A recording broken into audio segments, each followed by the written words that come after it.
اللهم صل على محمد وآل محمد صلوات.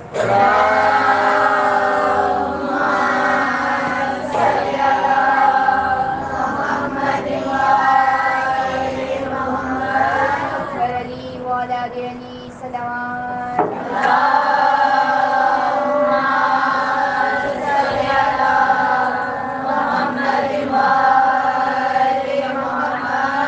برائے خوشنودی امام زمانہ بلند ترین صلوات.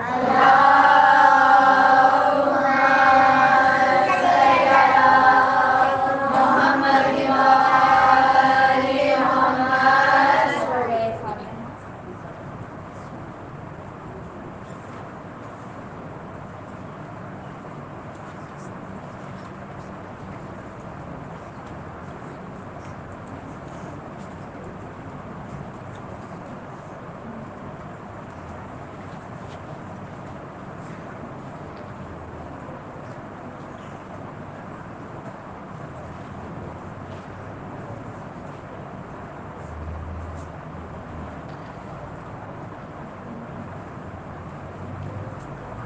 أعوذ بالله من الشيطان الرجيم. بسم الله الرحمن الرحيم.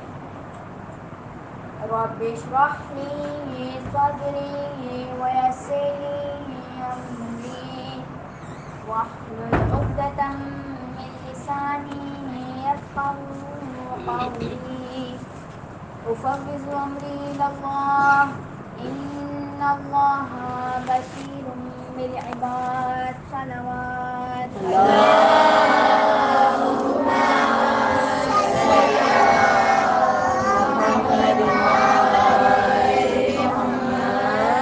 بسم الله وبالله وفي سبيل الله وعلى ملة رسول الله. الحمد لله الذي هدانا لهذا وما كنا لنهتدي لولا أن هدانا الله. لقد جاءت رسل ربنا بالحق. الصلاة والسلام على أشرف الأنبياء والمرسلين أهل بيته الطيبين الطاهرين المعصومين المظلومين. الصلاة والسلام على بقية الله في الأرضين صلوات.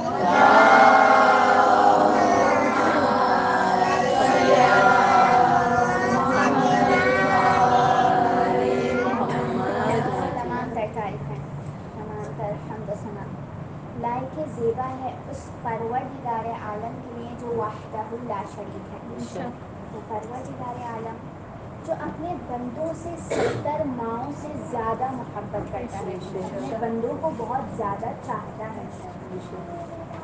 وہ پروردگار عالم جو اتنا رحمان و رحیم ہے کہ جس کے قبضے قدرت میں ہم تمام انسانوں کی جانیں ہیں, جو مالک موت اور حیات ہے, جس کے خزانوں میں کسی چیز کی کمی نہیں ہے. بعد حمد خدا ہمارا تمام تر درود و سلام ان ہستیوں کے ہیں کہ جن کے صدقے میں پروردگار عالم نے اس پوری کائنات کو بنایا, یعنی محمد اور آل محمد.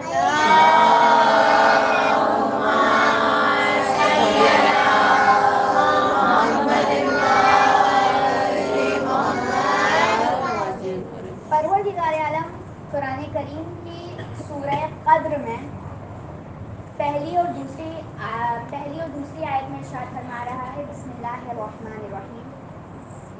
انا انزلناه في ليلة القدر وما ادراک ما لیلۃ القدر. ترجمہ: بے شک ہم نے اسے شب قدر میں نازل کیا, اور آپ کیا جانیں کہ شب قدر کیا ہے. سب سے پہلے میں سورہ قدر کی کچھ فضیلتیں آپ کے سامنے بیان کرنا چاہوں گی. ہم سب جانتے ہیں کہ ہم اپنی واجب نمازوں میں اکثر لوگ پہلی رکعت میں واجب نماز میں سورہ فاتحہ کے بعد سورہ الحمد کے بعد کون سی سورہ پڑھتے ہیں؟ سورہ قدر پڑھتے ہیں، تلاوت کرتے ہیں ہم سورہ قدر کی. ہم نماز اللہ تعالیٰ کے لیے پڑھتے ہیں، لیکن نماز میں ہمارے لیے بھی بہت سارے فائدے موجود ہیں. ہم جانتے ہیں نماز واجب ہے اور جنت کی کنجی ہے. اب میرا آپ سب سے ایک سوال ہے، کنجی کسے کہتے ہیں؟ چابی کو. اگر ہمارے پاس غلط چابی ہوگی کیا کوئی لاک کوئی تالا کھل سکتا ہے؟ نہیں. تو اگر ہماری نماز ہی نہیں صحیح ہوں گی تو پھر ہم جنت کی جو تالا ہے جنت کا وہ کیسے کھول سکتے ہیں؟ کیونکہ نماز جو ہے جنت کی کنجی ہے. یعنی اس بات سے ہمیں پتہ چلا کہ اگر ہماری نمازوں میں غلطیاں ہیں تو ہمیں اسے ٹھیک کرنا ہے. ہم جانتے ہیں نماز واجب ہے، نماز جنت کی کنجی ہے. چھٹے امام جعفر صادق علیہ السلام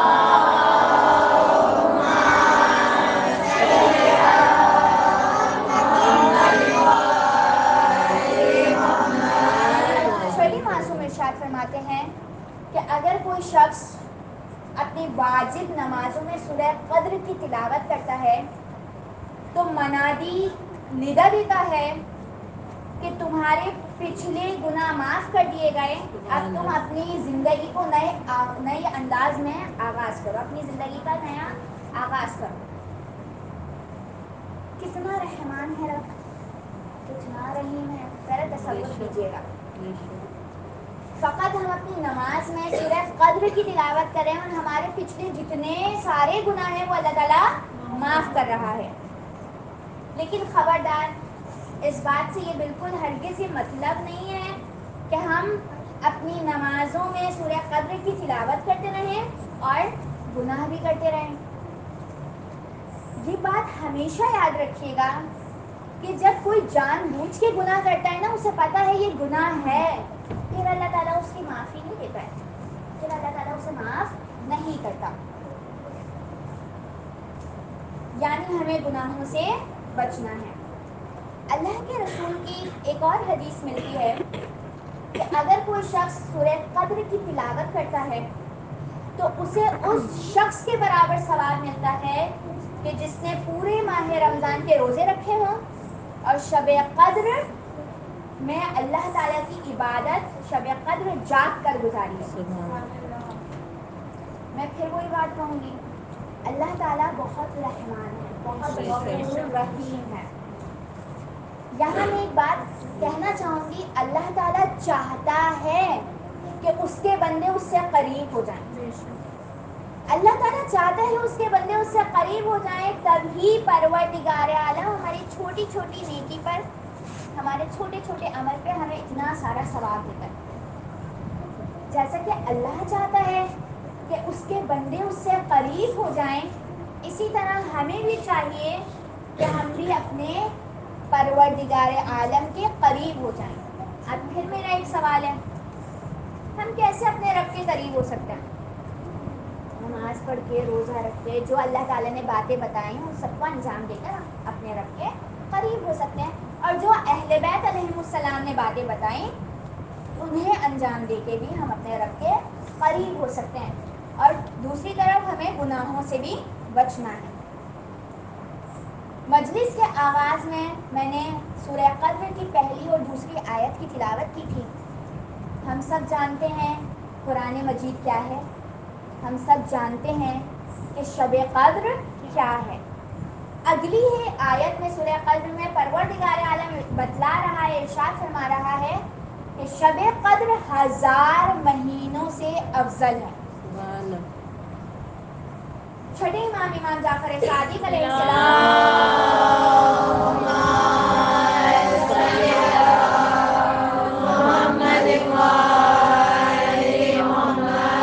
چھٹے امام ارشاد فرماتے ہیں کہ سورہ قدر میں، اچھا ہم جانتے ہیں کہ شب قدر کیا ہے، لیکن سوال یہ پیدا ہوتا ہے کہ دوسری شب قدر کیا ہے. اور جب ہم مشکل میں گرفتار ہوتے ہیں نا تو پھر ہم کس سے رجوع کرتے ہیں، کس سے کانٹیکٹ کرتے ہیں؟ اہل بیت کے در سے کانٹیکٹ کرتے ہیں.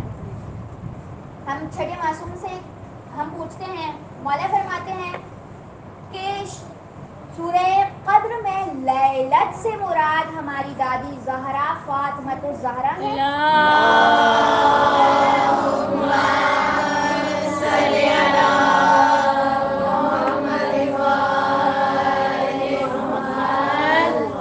اور قدر سے مراد اللہ ہے. یعنی اگر کوئی بی بی فاطمۃ الزہرا سلام اللہ علیہا کو پہچان لے، جو حق ہے میری بیوی کا پہچاننے کا اس طرح میری بیوی کو پہچان لے، تو گویا اس نے لیلۃ القدر یعنی سورہ قدر کا مفہوم سمجھ لیا. عزیزان گرامی، بی بی فاطمۃ الزہرا سلام اللہ علیہا کی ذات وہ ذات ہے کہ جو فضائل و کمالات کا مرکز ہے. میری بیوی کی اتنی فضیلتیں ہیں کہ زبان انسانی قاصر ہے، بیان نہیں کر سکتی.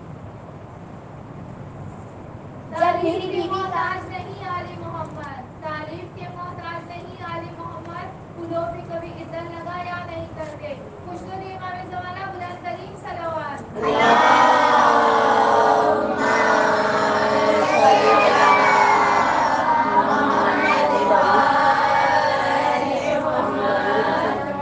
جب میری بیوی کا نور اس کائنات میں چمکا ہے نا، کائنات روشن ہو گئی.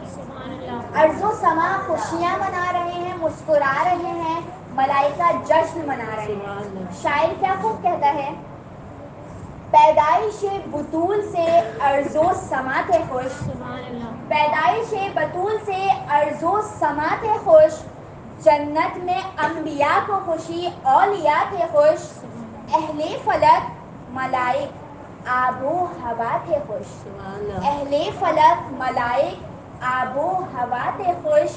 اللہ کیوں نہ خوش ہو کہ جب مصطفیٰ تھے خوش.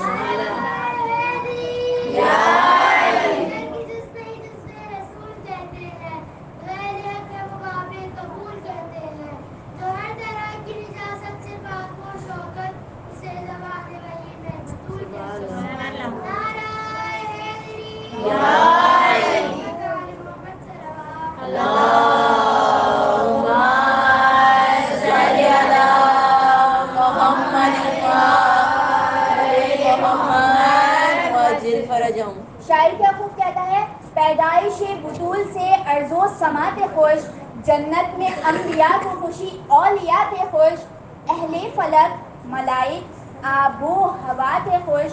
اللہ کیوں نہ خوش ہو کہ جب مصطفیٰ تھے خوش. گھر میں وہ آ گئی جو رسالت کی جان ہے، گھر میں وہ آ گئی جو رسالت کی جان ہے، جس کی جلوہ میں 11 اماموں کی شان ہے. کیا ذات ہے میری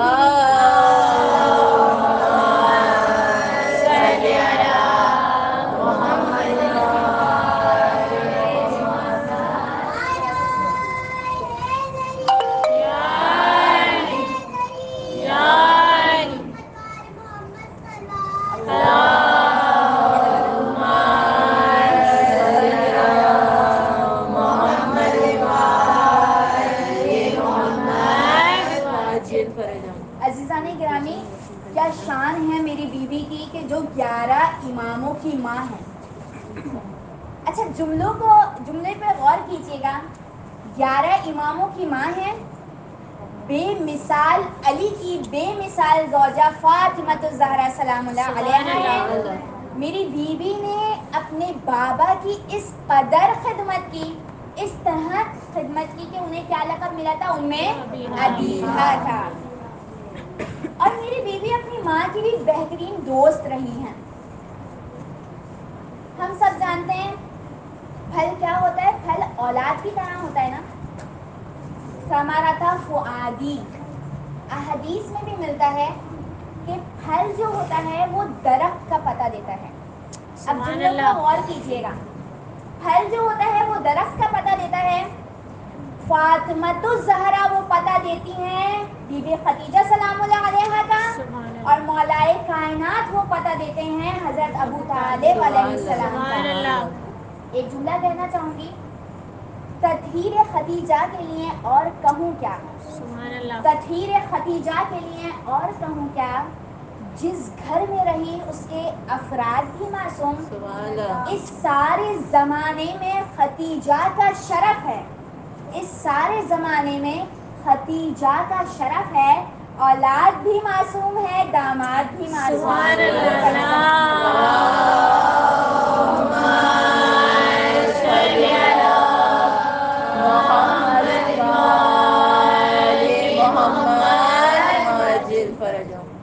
مومنات گرامی,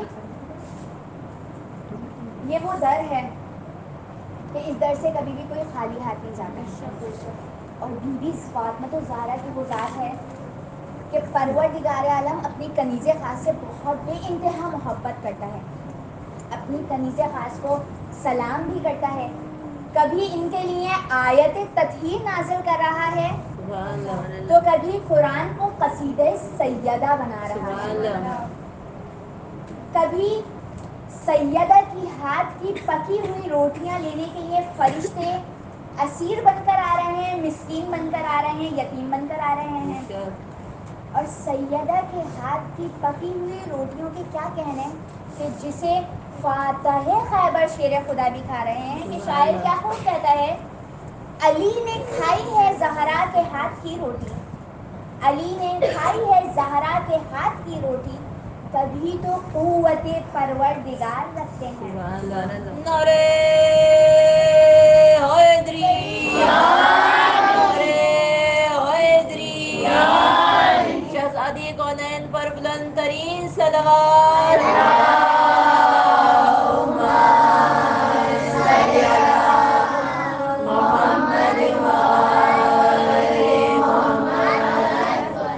یہ جن بیوی کی مجلس عزا رکھی گئی ہے,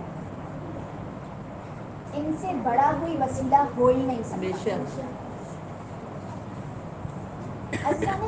جانتے ہیں روایات میں ملتا ہے علیہ السلام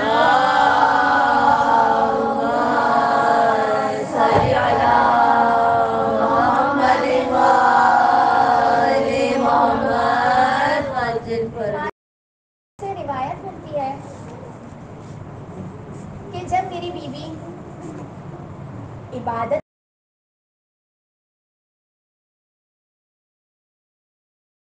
انوار میں یہ حدیث ملتی ہے, جب میری بیوی عبادت کے لیے کھڑی ہوا کرتی تھی تو ان کے چہرے سے ایک نور ساطع ہوتا تھا, جس کی وجہ سے آپ کا نام زہرا رکھا گیا.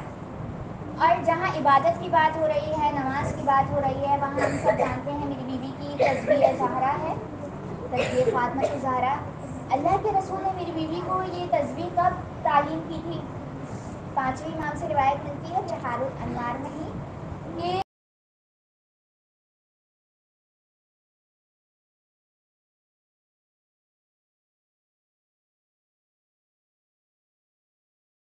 اور 5ویں امام فرماتے ہیں کہ اللہ کی عبادت اور اللہ کی حمد کے لیے بہترین اور افضل ترین, سب سے بہترین یہی ہے کہ تسبیح بی بی فاطمہ الزہرا کو پڑھا جائے. اگر اس سے کوئی بہتر چیز ہوتی تو اللہ کے رسول میری بیوی کو, میری دادی کو پھر اس تسبیح کے بدلے وہ چیز تعلیم فرماتے ہیں. ہم سب جانتے ہیں کہ اللہ کے رسول نے کب تعلیم فرمائی تھی اپنی بیٹی کو یہ تسبیح کہ اے میری پارے جگر, اے میری لختے جگر, جب گھر کے کاموں سے تھک جاؤ تو پھر اس تسبیح کو پڑھنا تمہیں سکون محسوس ہوگا. اب سوال یہ پیدا ہوتا ہے کہ ہم تسبیح پڑھتے ہیں نماز کے بعد 34 ٹائمز اللہ اکبر, 33 ٹائمز الحمدللہ, اور 33 ٹائمز سبحان اللہ. ٹھیک ہے, اللہ تعالیٰ کے رسول فرما رہے ہیں کہ تمہیں سکون محسوس ہوگا. اس بات کو یاد رکھیے گا. اگر ہمیں چیک کرنا ہے کہ ہماری تسبیح قبول ہو رہی ہے یا نہیں ہو رہی ہے تو کیسے چیک کریں؟ اکثر لوگ اپنے جاب سے تھکے ہوئے آتے ہیں, کوئی گھر کے کاموں سے تھکا ہوا ہوتا ہے, بچے اسکول کے کاموں سے تھکے ہوئے ہوتے ہیں, ٹیوشن کے کاموں سے تھکے ہوتے ہیں.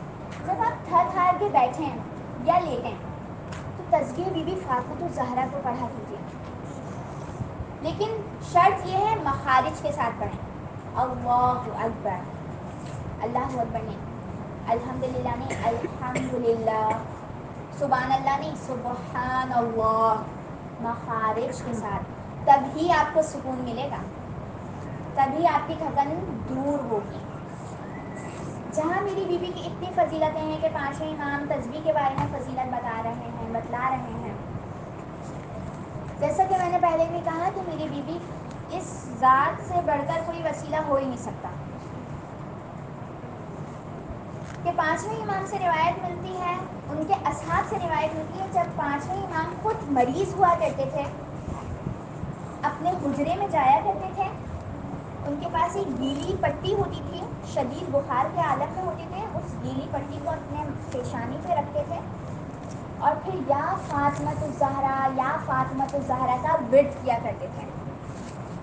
یعنی میں کہنا چاہوں گی کہ بی بی فاطمۃ الزہرا وسیلہ ہے حجتوں کے لیے، سبحان اللہ۔ کہ ایک جملہ ایک اور کہنا چاہوں گی، جناب مریم جو ہیں وہ مثال ہے مومنوں کے لیے، اور بی بی فاطمۃ الزہرا مثال ہے حجتوں کے لیے۔ سبحان اللہ۔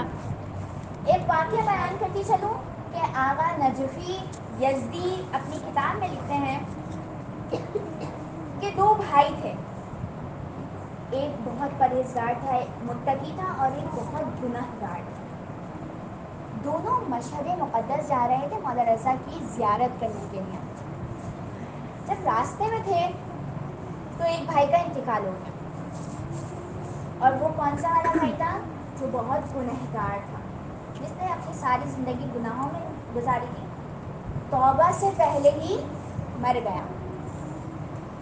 دوسرے بھائی نے غسل و کفن کا انتظام کیا، اور اس کی خواہش تھی کہ میں اپنے بھائی کو مولا کے روضے کے ہی احاطے میں جو ہے وہ دفن کر دوں تاکہ اسے مولا کی شفاعت نصیب ہو جائے۔ غسل و کفن کا انتظام کیا، وہاں پہ مولا کے زری کے احاطے میں، روضے کے احاطے میں جگہ ملی، دفن بھی کر دیا۔ پھر اس بھائی نے دعا کی، مولا میں چاہتا ہوں آپ مجھے دکھائیے کہ میرے بھائی کا کیا عالم ہے، وہ کس عالم میں ہے، کیونکہ میں اسے یہاں پہ اس لیے لایا ہوں کیونکہ اس کی ساری زندگی گناہوں میں گزری ہے، اور میں چاہتا ہوں کہ اسے آپ کی شفاعت نصیب ہو جائے۔ کہتا ہے میں نے اگلے ہی روز اپنے بھائی کو خواب میں دیکھا، اور میں نے کیا دیکھا کہ وہ ایک بلند مقام میں ہے، مقام پہ جنت میں۔ سبحان اللہ۔ جب میں نے اسے دیکھا میں حیران رہ گیا، میں نے ان سے سوال کیا، میرے خیال سے تو تمہیں یہاں نہیں ہونا چاہیے تھا، تمہارا یہ مقام نہیں ہونا چاہیے تھا۔ وہ مسکرانے لگا اور کہتا ہے ہاں تم بالکل صحیح کہہ رہے ہو، کیونکہ میں نے اپنی ساری زندگی جو ہے وہ گناہوں میں گزاری ہے۔ اور میں یہ بھی بتاؤں تمہیں کہ جب میرا انتقال ہوا، میں توبہ کیے بغیر ہی دنیا سے چلا گیا، میرا انتقال ہوا، تم نے جب غسل دینے کے لیے مجھے لٹایا تو تم پانی ڈال رہے تھے، تمہارے لیے وہ پانی تھا، لیکن جب وہ مجھ پہ پڑ رہا تھا تو وہ آگ بن رہا تھا۔ تصور کیجیے، وہ آگ بن رہا تھا۔ تم نے مجھے کفن پہنایا، وہ تمہارے لیے کفن تھا، لیکن جب میں نے اسے پہنا تو وہ اور آگ میں تبدیل ہو گیا، میں اور جلنے لگا، میں تڑپنے لگا، مجھ سے برداشت نہیں ہو رہا تھا۔ تم نے مجھے تابوت میں لٹایا، وہ تابوت تھا تمہارے لیے کہ جب میں لیٹا اس میں تو وہ بھی آگ میں بدل گیا، میں بری طرح جل رہا تھا، تم مجھے مولا کے روضے کے قریب لے جانے لگے، جب تم وہاں لے کے گئے مجھے، جب زری میں احاطے میں مولا کے زری کے احاطے میں ہم پہنچے تو وہاں جا کے وہ آگ بجھ گئی، مجھے قرار آیا کہ چلو اب تو میرا عذاب ختم ہوا، مجھے سکون ملا۔ میں نے کیا دیکھا کہ زری کے اندر بنفس نفیس مولا رضا علیہ السلام تشریف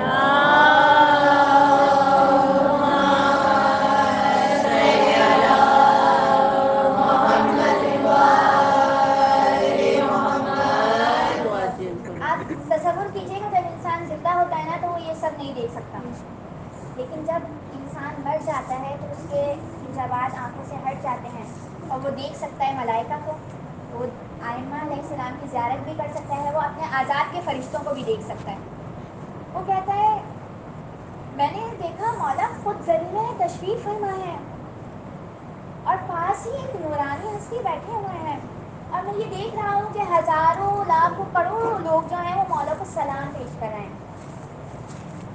وہ جو نورانی ہستی بیٹھے ہوئے تھے برابر میں پاس، وہ کہتے ہیں اے شخص تو جانتا ہے یہ جو تیرا عذاب ختم ہوا ہے نا، یہ صرف اور صرف مولا کے احترام میں آگ بجھی ہے، لیکن جب تو ابھی یہاں سے نکلے گا نا تیرا عذاب پھر شروع ہو جائے گا، تو پھر آگ میں جلنے لگے گا۔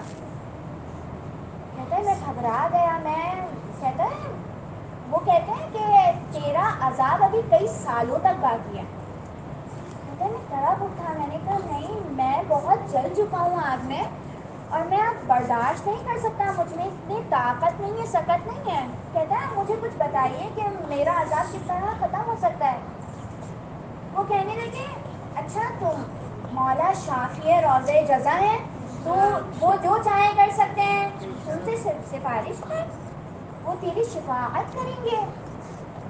کہتا ہے میں نے مولا کو پکارا یا غریب الغربا یا معین الضعفاء والفقراء، مولا میں جانتا ہوں میں بہت گناہ گار ہوں مولا، لیکن آپ میری شفاعت کیجیے، میں بہت تڑپ رہا ہوں، میں بہت جل چکا ہوں۔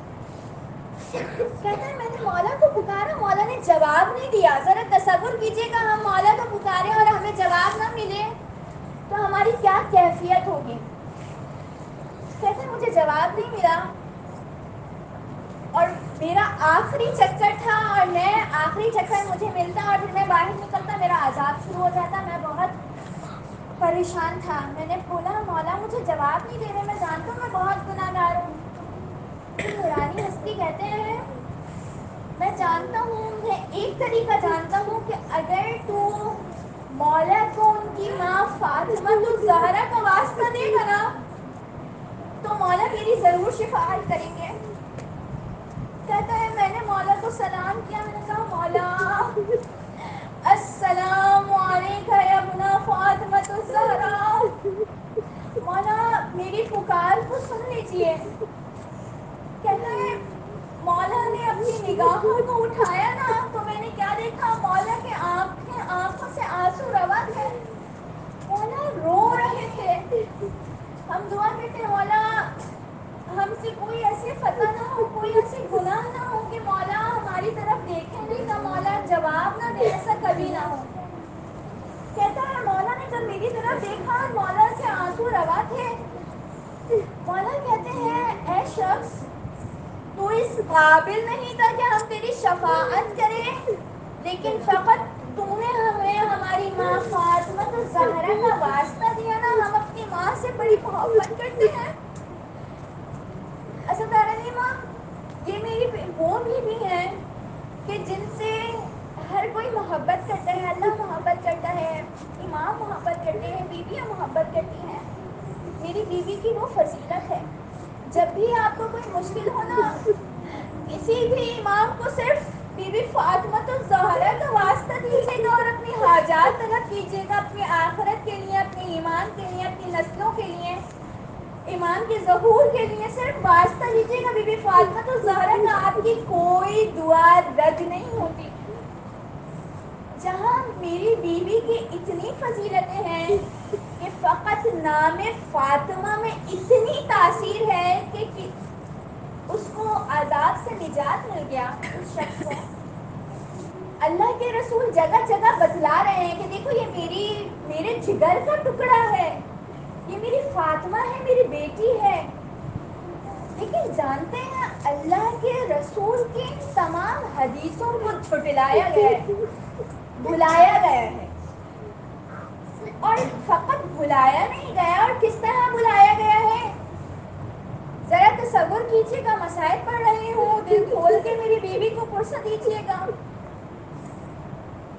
فاطمہ سے وہ گفٹ چھینا گیا، وہ فدا چھینا گیا جو ان کے بابا نے ان کو گفٹ میں دیا تھا، فاطمہ سے فدا چھینا گیا۔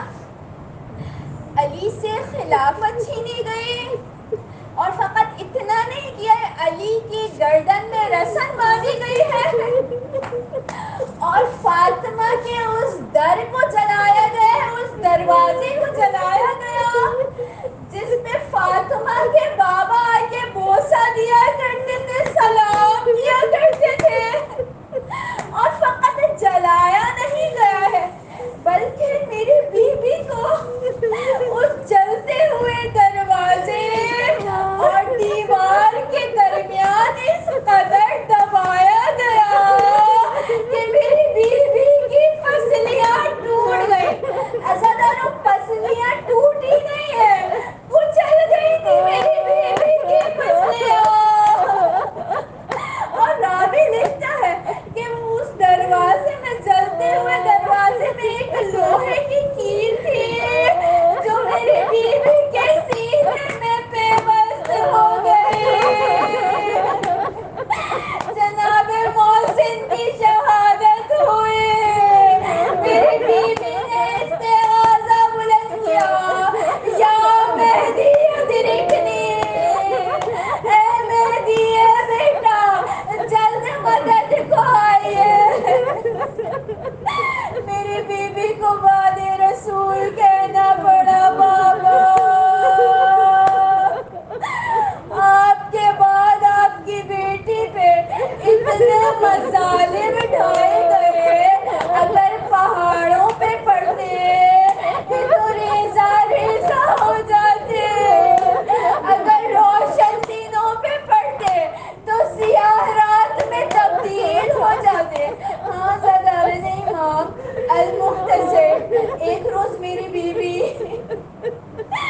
اپنے گھر کے تمام کام انجام دے رہی ہے، بچوں کو تیار کیا، آٹا خمیر کیا، یہ سب کچھ مولائے کائنات دیکھ رہے ہیں۔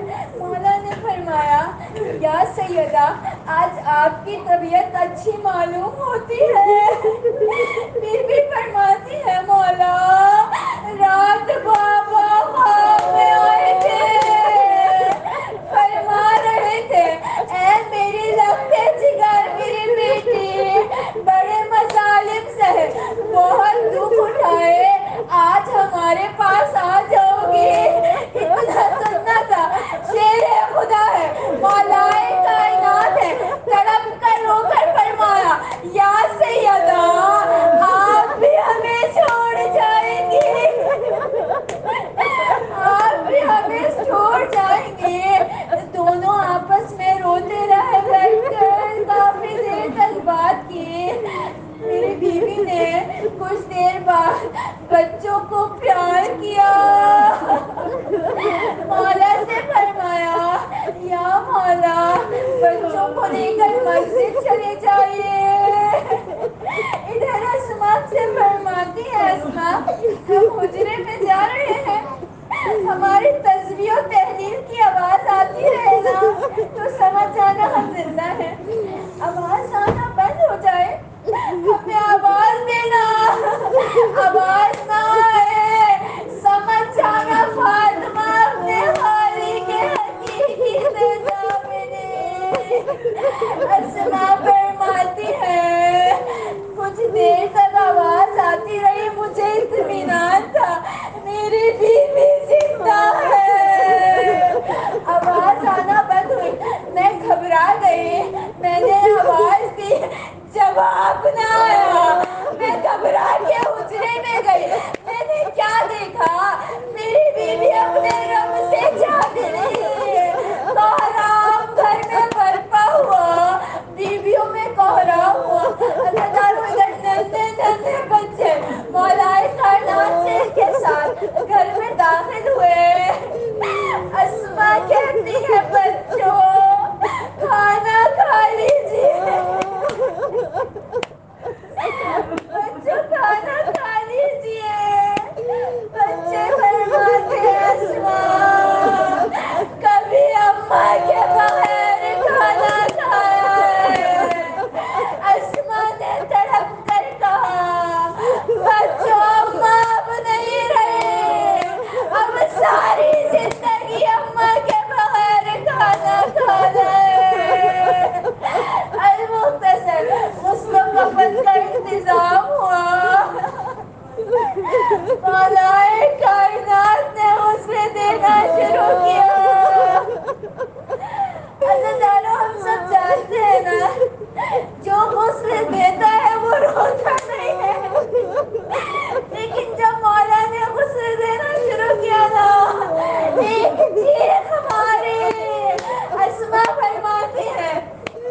مولا اب کون سی قیامت ٹوٹی؟ مولا نے تڑپ کر کہا آسماں دیکھو میری زہرا کی اب تک پسلیاں ٹوٹی ہوئی ہے، آسماں دیکھو میری زہرا کا وہ ہاتھ سیدھا نہیں ہوتا جس پہ قنفذ نے تازیانہ مارا تھا۔ المختصر جنازہ تیار ہوا، مولا نے آواز دی آؤ بچوں آ کے ماں کا آخری دیدار کر لو، ماں کا آخری دیدار کر لو۔ بیٹیاں آگے بڑھی، اماں کا آخری دیدار کیا، مولا حسن آگے بڑھے، ماں کا آخری دیدار کیا۔ اب لوگ کیا دیکھتے ہیں؟ مولا حسین ایک طرف کھڑے ہیں فقط روتے جاتے ہیں، آگے نہیں بڑھتے۔ مولا کائنات نے فرمایا اے حسین ماں کا آگے آخری دیدار کر لو۔ تڑپ کر مولا نے فرمایا بابا ماں بلاتی تھی تو حسین آتا تھا، اماں بلائے گی تو حسین آئے گا۔ اتنا سننا تھا بندے کفن ٹوٹ گئے، لاشیں فاطمہ کانپنے لگی، ایک آواز بلند ہوئی آہ میرے لال آ کے ماں کے کلیجے سے لگ جا۔ مولا حسین دوڑ کے آگے بڑھے، ماں کے سینے سے لگ گئے، اس قدر گریا بلند ہوا جیسے آسمان زمین پہ آ گرے گا۔ ادھر جبریل امین نے ندا دی یا آقا حسین کو ماں کی لاش سے جدا کیجئے، عرش پر قیامت ہونے والی ہے۔ اسدالہ جانتے ہیں حسین کو ماں کے لاش سے بہت پیار سے جدا کیا، لیکن ہائے کربلا میں سکینہ کو حسین کے لاش سے اس طرح جدا کیا گیا، کبھی تماچے مارے گئے، کبھی تعزیانے مارے گئے۔